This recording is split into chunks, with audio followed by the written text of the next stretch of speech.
دوسری طرف بھروسہ جنگی ساز و سامان پر تھا۔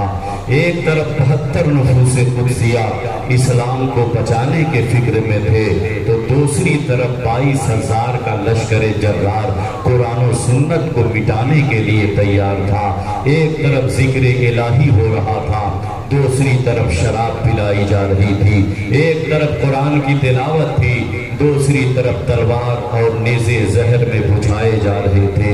اس ہوش و ربا وقت میں امام عالی مقام داد شجاعت دیتے رہے کہ حسین تم کو کرب و بلا کے تپتے ہوئے ریگزار پر دین کی حفاظت کے لیے 3 دن بھوکا پیاسا رہنا پڑے گا۔ اپنے بھتیجے قاسم کی پامال شدہ لاش مقتل سے اٹھانا پڑے گا، زینب کے لال اون و محمد کا غم برداشت کرنا پڑے گا، عباس علم بردار کا کٹا ہوا بازو دیکھنا پڑے گا، حور بن ریاحی کا لاشا پامال کیا جا چکا ہوگا، عابد بیمار بخار کی شدت اور نکاہت سے کراہ رہے ہوں گے۔ اس سنگین کھڑی میں تنہا امام عالی مقام ہے اور دونوں جہان کی امیدوں کا ہجوم ہے۔ دوسری طرف حرم نبوت میں رسول کی بیٹیاں ہیں جن کی گود خالی ہو چکی ہے اور سوگوار مائیں ہیں جن کی کوکھ سے شیر خار بچہ بھی چھین لیا گیا ہے۔ سب کے سب جام شہادت نوش کر چکے ہیں۔ اب آئیے آپ کو کربلا کے تپتے ہوئے ریگزار پہ لے چل رہا ہوں، کربلا کا خونی منظر میں آپ حضرات کو لے چل رہا ہوں، جس کا ذرہ ذرہ یا حسین کا نعرہ لگا رہا تھا۔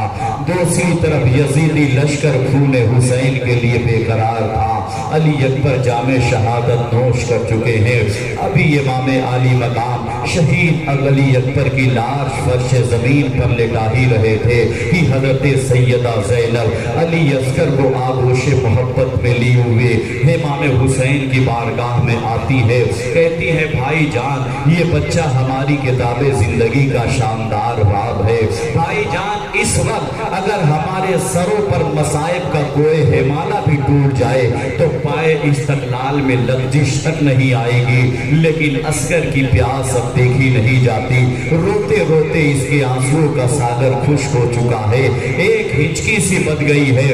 بھائی جان اس بچے کو لے جائیے میدان کربلا میں، ہو سکتا ہے کسی یزیدی کو رحم آ جائے اور میرے لال کے سوکھے حلق میں پانی کا چند قطرہ ٹپکا دے، پھر میرے ارمانوں کی کلی مسکرا اٹھے۔ حضرت امام حسین جذبات کی فراوانی سے لبریز ہو جاتے ہیں اور روتے ہوئے کہتے ہیں لاؤ میرے لال کو لاؤ، شاید ساز حیات کا کوئی دلکش نغمہ پھوٹ پڑے، ہو سکتا ہے پانی کا چند قطرہ مل جائے۔ حضرت سیدنا امام حسین علی اصغر کو آغوش محبت میں لیے ہوئے خیمہ سے باہر نکلے۔ کربلا کا چٹیل میدان ہے، دوپہر کی چلچلاتی دھوپ جوانی کے انگارے بھڑکا رہی تھی، اڑتی تھی خاک، خشک تھا چشمہ حیات کا، کھولا ہوا تھا دھوپ سے پانی فرات کا۔ حضرت امام حسین رب ذوالجلال کی حمد و ثنا کرتے ہوئے یاد مصطفیٰ دل میں بسائے ہوئے اشکوں کا قافلہ آنکھوں میں لیے ہوئے اشقیاء کی طرف جا رہے ہیں تاکہ ننھے علی اصغر کو 2 بوند پانی مل جائے اور میرے ارمانوں کی گلی مسکرا اٹھے۔ لشکر اعلیٰ میں پہنچ کر اعلان کیا، او میرے نانا جان کے کلمہ پڑھنے والوں، تم لوگ اپنی تیغ جفا کا نشانہ ہم کو بناؤ، مگر اس شیر خار بچے نے تمہارا کیا بگاڑا ہے؟ روتے روتے اس کے آنسوؤں کا ساگر خشک ہو چکا ہے۔ عمرو بن سعد اس نبی کا واسطہ دیتا ہو جس نبی کے نام کا تم کلمہ پڑھتے ہو، میرے لال کے سوکھے حلق میں پانی کا چند قطرہ ٹپکا دو، یہی تمہارے لیے قیامت کے دن نجات کا سامان پیدا کرے گا۔ مگر پھول کی پتی سے کٹ سکتا ہے ہیرے جگہ جگر، مرد نادہ پر کلام نرم نازک بے اثر۔ کربلا کا میدان عمرو بن سعد کے حکم سے گونج جاتا ہے، خبردار حسین کا بچہ زندہ نہ جانے پائے۔ 2 بوند پانی کے بجائے ہرملا نے ایک ایسا زہر آلود تیر چلایا کہ حضرت علی اصغر کے حلقوں میں ناظرین کو چیرتا ہوا امام حسین کے مقدس بازو میں پیوست کر گیا۔ امام نے اپنے لال کو نشانہ سے بچانا چاہا لیکن نہ ہو سکا۔ ننھا مجاہد کچھ تڑپا اور آخری نگاہ امام کے چہرے پر ڈالی، باپ اور بیٹے کی